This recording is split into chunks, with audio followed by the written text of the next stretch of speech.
Hello बच्चों, अब हम अपनी आज की क्लास स्टार्ट करते हैं। कल मैंने आपको 5 श्लोक की व्याख्या कराई थी। आज उससे आगे के पाठ की व्याख्या करते हैं। स दीन इव शोकार्तो विषण बदनम दी कैकय्यम अभिवाद्य रामो वचनम अब्रवीत। स वह दीन दीन इव समान शोकार्त शोक से व्याकुल, विषण मलिन, वदन मुख, द्युति कांति, अभिवाद्य प्रणाम करके, रामो राम, वचनम अब्रवीत कैकई कैकई और राम ने वचन कहे। वह राम शोक से व्याकुल, मलिन मुख कांति वाले दीन के समान कैकई को प्रणाम करते हुए उन्होंने वचन कहे। क्या वचन कहे? कच्चिन्मया नापराध ज्ञानाद येन मे पिता कुपितस् आचक्षव त्वमेने प्रसाद। कच्चित कोई, मया मेरे द्वारा, अज्ञानात अनजाने में, अपराधम अपराध, येन जिससे, कुपित है पिता, कुपित है नाराज, पिता तो पिता है राम के, और कुपित है नाराज, मम मुझे, तत् तो मैं मेरे द्वारा, आचक्षु है बताओ, एनम इन्हें, तुम कहा जा रहा है कैकई के लिए, एव ही प्रसाद प्रसन्न करो जिससे।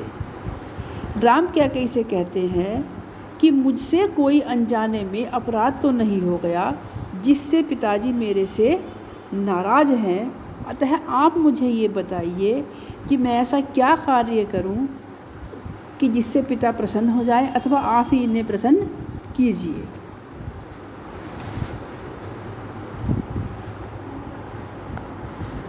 क्योंकि 8वां इसी से संबंधित श्लोक है। एतोष्यन महाराजम कुर्बन पापितुर्वचः मुहुर्मपि नेच्छियम जीवितुम कुपिते नपः।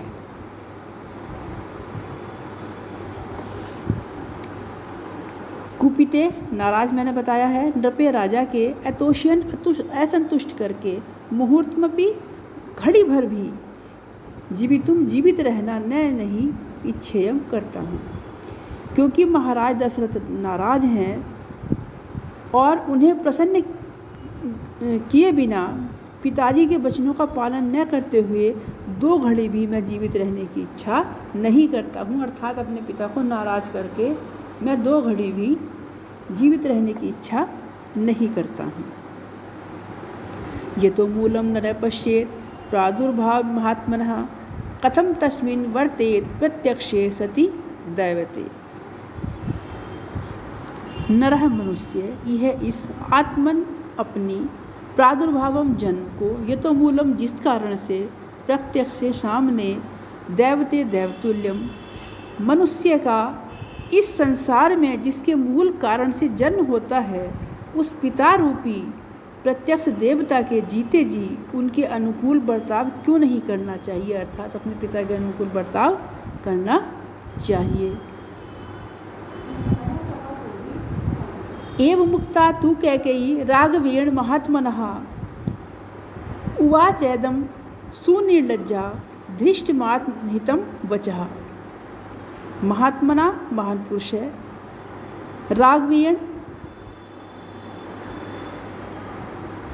राम के द्वारा, एवं इस प्रकार उक्ता पूछने पर, सुनिर्लज्जा अत्यंत निर्लज्ज, सुनिर्लज्जा अत्यंत निर्लज्ज, धृष्ट धीरता से, आत्महितम अपने हित वाला यह वचन उन्होंने कहा। किसने?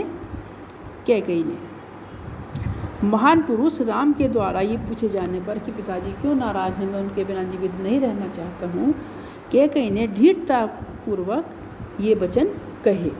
क्या कहते हैं? प्रियतम अप्रियम वक्तुम वाणी नास्य प्रवर्तते तदवश्यम त्वया कार्यम यदनेना श्रुतम मम। मम प्रियम प्यारे हो, त्वाम तुमको, अप्रियम कटु, वक्तुम वचन यह कहने को, अस्य इनकी, वाणी बोली, वर्तते नहीं हो रही है, प्रवर्तते नहीं बोल पा रही है, आश्रुतम प्रतिज्ञा की है, तत् वह त्वया तुम्हारे द्वारा कार्य करना है। कैकेयी राम से कहती हैं कि हे राम, तुम जैसे प्रिय पुत्र को, प्रिय तुम प्रियम, तुम जैसे प्रिय पुत्र को कोई अप्रिय वाणी या बात कहने के लिए, इनकी वाणी कुछ भी बोलने के लिए, वाणी नास्य प्रवर्तते, वाणी प्रवर्त नहीं हो रही है, अर्थात ये अपनी बात को नहीं कह पा रहे हैं। इन्होंने मुझसे जो प्रतिज्ञा की थी कि वह तुम्हारे द्वारा निश्चय ही पालन की जानी चाहिए, अब वो स्पष्ट नहीं कहा अभी, अब आगे देखिए। एष मह्यम वरम दत्वा पुरा माम विभुज्य च स पश्चात तप्यते राजा यथान्य प्राकृतिस्तथा। एष इन्होंने, पुरा पहले, माम मेरा अभिपूज्य सम्मान करते हुए, मह्यम मुझे, वरम वर को, च और देकर, पश्चात बाद में संतप्त होना जैसे कोई साधारण पुरुष है।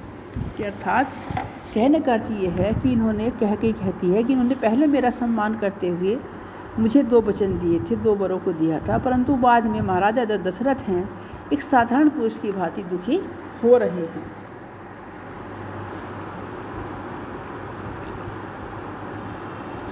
अगला देखिए, यदि तद वक्ष्यते राजा शुभम वा यदि वा अशुभम करिष्यसि तत् सर्वम आख्यास्यामि पुनस्त्वहम्। वा या वक्ष्यते कहना चाहते हैं, तू इस प्रकार, पुनः फिर, सर्वम सभी, आख्यास्यामि बताऊंगी। कैकेयी यहाँ कहती है, क्या कहती हैं कि हे राम, यदि राजा जिस बात को कहना चाहते हैं, राजा शुभ वा यदि अशुभम, वह शुभ है या अशुभ हो, तुम उसका पालन करो। अगर तुम उसका पालन करते हो तब तो मैं तुम्हें बताऊं, अगर आपको पालन ही ना करना हो तो फिर बताना भी बेकार है। इसलिए वो पहले ही उनसे वचन लेना चाहती है कि जो मैं कहूँगी वो उसका पालन आप अवश्य करेंगे। 14वां देखिए, एतत्तु वचनम श्रुत्वा कैकेय्या समुद्राहितम उवाच व्यथितो रामस्ताम देवी नृपसन्निधौ। कैकेय्या, कैकेयी के द्वारा, समुद्राहितम कहा गया, एतत् इस प्रकार के वचन को, श्रुत्वा सुनकर, तू इस प्रकार, व्यथित दुखी, नृपसन्निधौ राजा के पास, ताम उस कहा। कैकेयी के द्वारा इस प्रकार के वचन कहने पर कि चाहे वो शुभ हो या अशुभ हो, तुम उसका पालन करोगे तब तो मैं तुम्हें सब कुछ बताऊंगी। राम ने कहा, राम जो है बहुत दुखी हुए और राजा के पास बैठी हुई देवी कैकेयी से बोले, क्या बोले देखिए 15वां श्लोक। अहो धिंग नारहसे देवी वक्तुम मामी दशम वचः अहम किम वचनाद राज्ञ पतयम अपि पावके। अहो अरे, धिक्कार है, माम मुझे, देवी हे देवी, ईदृशम इस प्रकार के वचह वचन, वक्तुम कहना, अर्ह से कर सकता है, अहम मैं, वचन से भी पतेयम गिर सकता हूँ। हे देवी, मुझे धिक्कार है, मेरे प्रति आपको ऐसे वचन कहना उचित नहीं है। मैं पिताजी की आज्ञा से अग्नि में भी गिर सकता हूँ, अर्थात कूद सकता हूँ।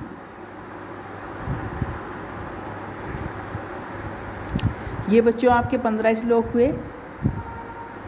इससे आगे के 10 श्लोक की व्याख्या मैं अगली वीडियो में आपको दूंगी, क्योंकि बहुत ज़्यादा हो जाएंगे, आप समझ नहीं पाएंगे।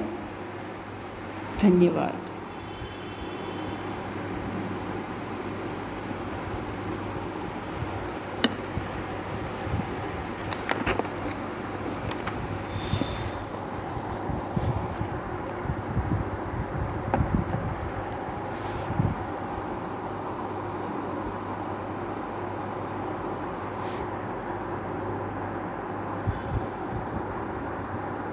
हेलो बच्चों, कैसे हो?